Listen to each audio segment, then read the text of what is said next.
And we thank Jean and Sasha, wish them all the best of luck as they take the next phase in their body transformation. Now, one man who has undergone a transformation of note, and that extends to, I think, every part of his life. Lushwill Rossouw beat out the other final 14 contestants, but the others that came before him, some pretty hardcore guys to become the one and only in SABC 3's Manhunt.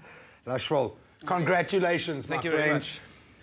Say it with me. Woosah. Woosah. What an incredible journey, my friend.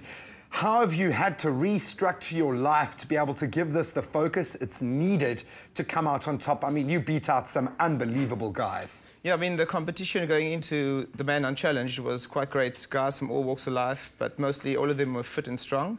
And I think what helped me throughout was being a personal trainer, fit and active. I think that was a major stepping stone. And I also think the social game, which we found out in the end, did help a lot. So, because that's a very difficult balance. It's one thing throwing yourself kind of everything into the physical challenges, but having to play the game as well, having to play that social dynamic, that must have been just as exhausting. Yeah, I think it was pretty exhausting for most guys, but I went into the game being myself and said, this is me from the start. So when things came to like the real tough side, when guys started breaking, I was myself, and I think that helped me play throughout the game. And for once, the nice guy ended up winning. Nice guys can win. They can.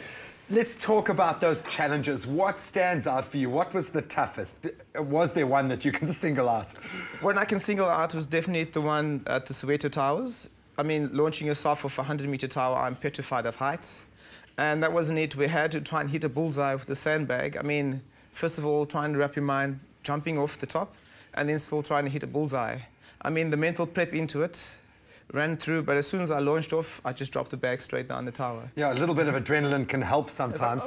Just how much did you think, because we could see you going through that mental, that inner battle at the time. How much do you think that affected you becoming the winner? The fact that your fellow contestants could see how far you were willing to go for that title? I think that boosted my situation in the game immensely, because, I mean, obviously they want to get the strong guys out, but I think there were 3 of us on the elimination block that night, and according to the guys, I had to overcome the most to get to that point, and in doing so, I earned a lot of respect from the guys, and that carried me through to the final. How did you do it? How did you overcome that kind of... We're not talking a fear, we're talking a phobia here. How did you find the strength to beat that challenge and some of the others?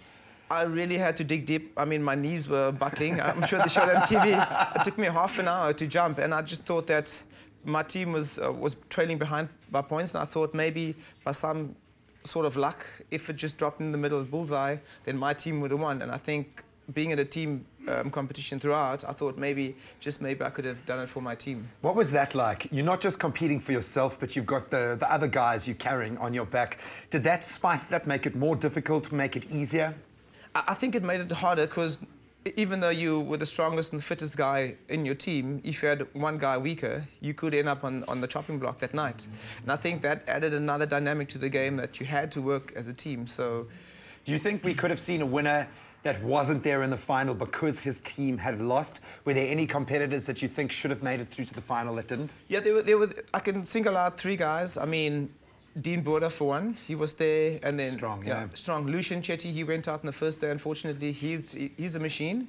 And then also another guy, Tyrell from Durban. I mean, he's a firefighter. He's super strong and fit, and I think he would have gone quite far as well.